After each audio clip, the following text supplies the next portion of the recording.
जिस प्रोसेस से भी मैं गुजरा वो मैंने आपको बता दिया है। अब इसके अलावा क्या क्या क्वेश्चंस हो सकते हैं और किन क्वेश्चंस की मैंने तैयारी की थी और कौन कौन से क्वेश्चंस आपको भी कहीं भी यूके, ऑस्ट्रेलिया, कनाडा या कहीं भी आप जा रहे हैं, तो आप स्टडी वीज़ा पे जा रहे हैं या विजिट वीज़ा पे जा रहे हैं या आप वर्क वीज़ा पे जा रहे हैं, तो आपको वो क्वेश्चंस तैयार होने चाहिए या उन क्वेश्चंस का जवाब आपको पता होना चाहिए। तो वो क्वेश्चन मैं आपको बता देता हूँ। सबसे पहले तो वो क्वेश्चन यही करता है, कोई भी इमिग्रेशन ऑफिसर किसी भी एयरपोर्ट पे होगा तो वो आपसे एक ही क्वेश्चन करता है, मे आई सी योर पासपोर्ट। तो आपने सिंपल सा उसका जवाब देना है कि यस हियर इट इज़, या आप उसको अपना पासपोर्ट दे दें और वो आपका पासपोर्ट चेक कर लेगा। सेकंड वो क्वेश्चन करते हैं, how long do you intend to stay, कि आप कितना अरसा यहाँ पे रहने के लिए आ रहे हैं, आपका ड्यूरेशन कितना है। अगर आप विजिट वीज़ा पे आ रहे हैं, वो 6 मंथ का विजिट वीज़ा है, 1 ईयर का है या स्टडी वीज़ा पे है, तो वो कितने अरसे का कोर्स है, तो आपने वही अरसा बताना है। तो ये दूसरा क्वेश्चन हो गया। उसके अलावा जो उनका कॉमन क्वेश्चन है कि what is the purpose to coming to this country, कि आपका क्या मकसद है इस मुल्क में आने का। तो अगर आपका स्टडी वीज़ा है तो आप सिंपल कहते हैं कि I am here to study, या आप वर्क वीज़े पे हैं या आप जिस भी वीज़े पे हैं, आपने उसी के हवाले से अपना पर्पस बता देना है कि मैं इस कंट्री में मेरा इंटर होने का क्या पर्पस है। फिर ज़्यादातर आपसे पूछा जाता है कि व्हाट डू यू डू, कि आपका क्या ऑक्यूपेशन है। अगर आप स्टूडेंट हैं तो आप स्टूडेंट बताएंगे, अगर आप कोई प्रोफेशनल हैं या आप कोई काम करते हैं तो आप उसको जवाब देंगे। उसके अलावा एक और क्वेश्चन है जो आपको फेस करना पड़ेगा, कि वो पूछते हैं कि आर यू ट्रैवलिंग अलोन। तो अगर आप अकेले हैं तो आप सिंपल यस कहते हैं और आपका ये जवाब कंप्लीट हो जाता है। लेकिन अगर आप विद फैमिली हैं तो आप कहते हैं कि नहीं, आप नो करते हैं और उसके अलावा अपनी फैमिली डिटेल्स या जो भी लोग आपके साथ हैं और उनके नाम और उनके साथ आपका क्या रिलेशन है वो आप उनको बताते हैं। तो ये एक क्वेश्चन पूछा जाता है। फिर एक और क्वेश्चन आपसे पूछा जाता है ज़्यादातर जब भी किसी कंट्री में आप इंटर होते हैं, कि डू यू हैव फैमिली और रिलेटिव्स हियर। तो अगर आप नो कहते हैं तो एक सिंपल जवाब है कि आप नो कहते हैं और उसके बाद आपको मज़ीद डिटेल्स नहीं देनी पड़ती। लेकिन अगर आप यस कहते हैं या आपके कोई फैमिली है या रिलेटिव्स मौजूद है किसी कंट्री में और आप कहते हैं कि yes I have a family और आई हैव रिलेटिव्स हियर, तो उसके बाद आपसे वो मज़ीद रिलेटिव्स के बारे में या आपकी फैमिली के बारे में क्वेश्चंस पूछ सकते हैं और उनके आपको जवाब देने होते हैं। इसके अलावा वो आपसे आपकी विज़िट हिस्ट्री भी पूछ सकते हैं कि have you ever been here before, कि आप इससे पहले भी यहाँ पे आ चुके हैं या आपने कोई विजिट किया है, तो उसके बारे में आपने इन्फॉर्मेशन देनी है। फिर उसके बाद वो एक और क्वेश्चन करते हैं कि where will you be staying, कि आप कहाँ स्टे करने जा रहे हैं, आपने किधर जाके स्टे करना है। तो आप जहाँ स्टे कर रहे हैं आपको वहाँ का पता होना चाहिए, कि फ़र्ज़ करें आप लंदन में जिस एरिया में जा रहे हैं या जहाँ पे आपने जाके स्टे करना है, जहाँ पे आपने अपनी रहाइश का इंतज़ाम किया हुआ है या अपने रिलेटिव्स की तरफ जा रहे हैं, फ्रेंड्स की तरफ जा रहे हैं, तो आपको पता होना चाहिए कि मैं किस एरिया में जा रहा हूँ। आपने उस एरिया के बारे में बताना है, कि फ़र्ज़ करें मैं इल्फर्ड जा रहा हूँ, मैं किंग स्ट्रीट जा रहा हूँ या मैं जो है ना यूस्टन जा रहा हूँ। जो भी आपका एरिया है वो आपने उनको बताना है। और बहुत दफ़ा आपको पोस्ट कोड भी पता हो तो ज़्यादा अच्छी बात है, ना पता हो तो कोई इतना इशू नहीं है।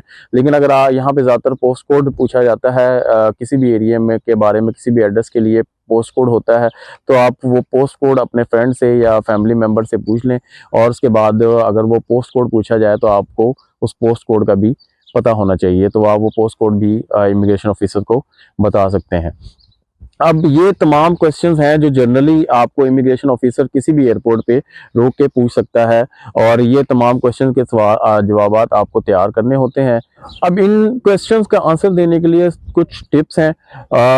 एक चीज़ तो ये ध्यान में रखें कि सबसे पहली चीज़ जो आपके पास होनी चाहिए वो है कि आपने बिल्कुल कॉन्फिडेंस के साथ ये जवाब देने हैं। आपने नर्वस नहीं होना और बहुत शॉर्ट आंसर्स आपने देने, कि मतलब आपने कोई लंबी डिटेल्स ना शुरू करनी। आपने सिंपल सा, अगर आपसे वो पासपोर्ट मांगे तो आपने सिंपल वो पासपोर्ट उसको दे देना है या उसको कहना है कि यस हियर इट इज़, और सिंपल उसको पासपोर्ट आपने प्रोवाइड कर देना। अगर आपसे वो कैश लेटर मांगता है तो आपने उसको कैश लेटर प्रोवाइड कर देना है। और उसके अलावा अगर वो आपसे पूछता है कि what is the purpose of stay, तो आप कह दें कि I M on study visa. यानी कि ये 2-3 वर्ड के जवाब अगर आप देंगे और सिर्फ आपने नर्वस नहीं होना, कॉन्फिडेंस के साथ आपने जवाब देना है और शॉर्ट आंसर्स देने हैं, लंबी चौड़ी बात नहीं करनी, तो आप इजीली जो है वो आपको इंटर होने देगा।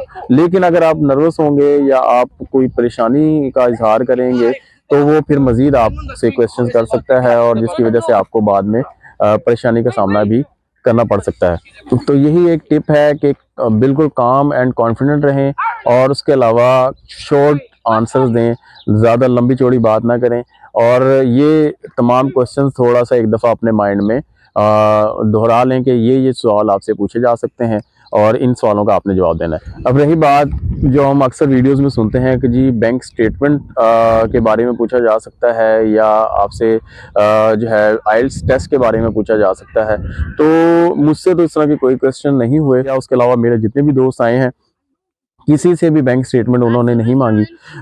लेकिन ये है कि जो आप नर्वस होते हैं या अगर आप बहुत ज़्यादा परेशान होते हैं या आप सवालों का सही तरीके से जवाब नहीं देते या उसको रिस्पॉन्ड नहीं करते, तो वो फिर आपसे मज़ीद क्वेश्चन पूछ सकते हैं और मज़ीद डिटेल्स मांग सकते हैं और उसमें वो आपकी मज़ीद डॉक्यूमेंट्स भी चेक कर सकते हैं। ज़्यादातर जो स्टूडेंट को परेशानी का सामना करना पड़ता है इमिग्रेशन ऑफिसर के सामने, वो अगर उसके सवालों को बिल्कुल भी अंडरस्टैंड नहीं कर रहा और बिल्कुल भी उसकी बात को फॉलो नहीं कर रहा या उसको ज़रा भी नहीं समझ आ रही या उसकी इंग्लिश बहुत ज़्यादा वीक है, तो उसको एक परेशानी का सामना करना पड़ता है या उसको वो वहाँ पे रोकते भी हैं।